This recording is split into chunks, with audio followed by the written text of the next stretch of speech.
परमेश्वर के नाम की महिमा हो। आप सभी को जय मसीह की। दैनिक एक मिशनरी जीवन में एक बार फिर मैं आपका स्वागत करती हूँ एक नई मिशनरी के साथ। आज की मिशनरी में हम बात करेंगे जॉर्ज लीला के जीवन के बारे में।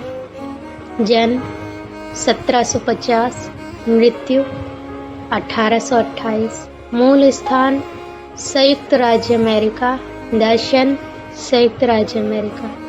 आइए ध्यान देते हैं। जॉर्ज लीला उन शुरुआती अफ्रीकी अमेरिकी मिशनरियों में से एक थे जो अमेरिका के राष्ट्र बनने से पहले गुलामी व्यवस्था का शिकार थे।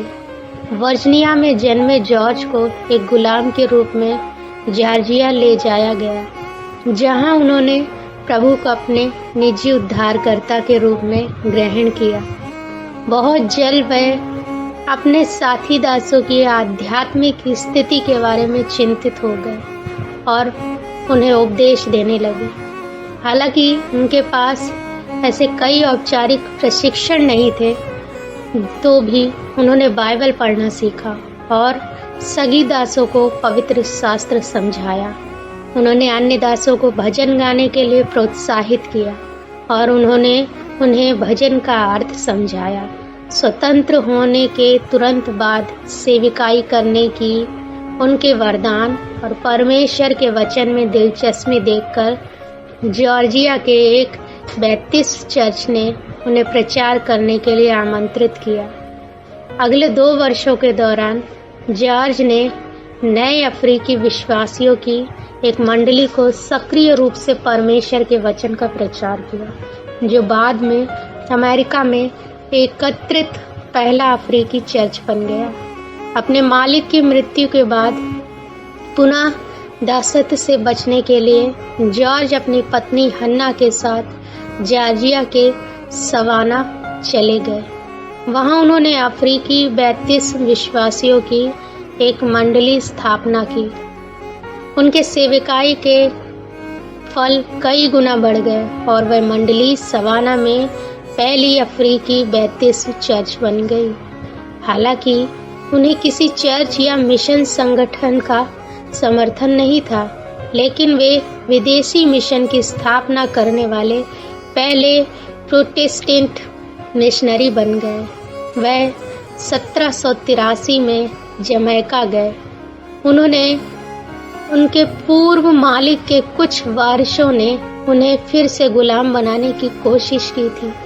जमैका में उन्होंने स्वतंत्र और दास दोनों को, जो आमतौर पर गरीब थे, सुसमाचार का प्रचार किया।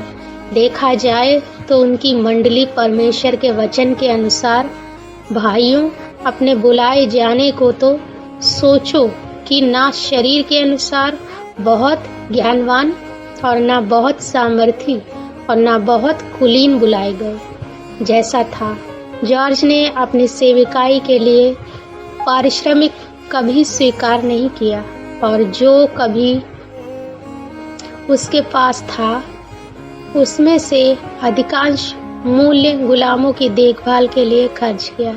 यद्यपि उन्होंने अपना जीवन एक दास के रूप में शुरू किया, वह 1828 में अपनी मृत्यु तक मसीह में एक स्वतंत्र व्यक्ति के रूप में रहे। उन्होंने प्रभु के कई साहसी सेवकों को भी उठाया, जो उनके द्वारा प्रेरित होकर दुनिया में कई लोगों को मसीह स्वतंत्रता में पहुंचाया। प्रिय, जब आप अपने जीवन में पाप के शासन से मुक्त हो चुके हैं, तो क्या आप दूसरों को उनके पापों से मुक्त करने के लिए, आगे बढ़ने के लिए तैयार हैं? हे प्रभु, शुभ संदेश पहुंचाकर दूसरों के जीवन को बदलने के लिए मुझे तैयार करें। आमीन। पिता परमेश्वर आप सभी को आशीषित करें।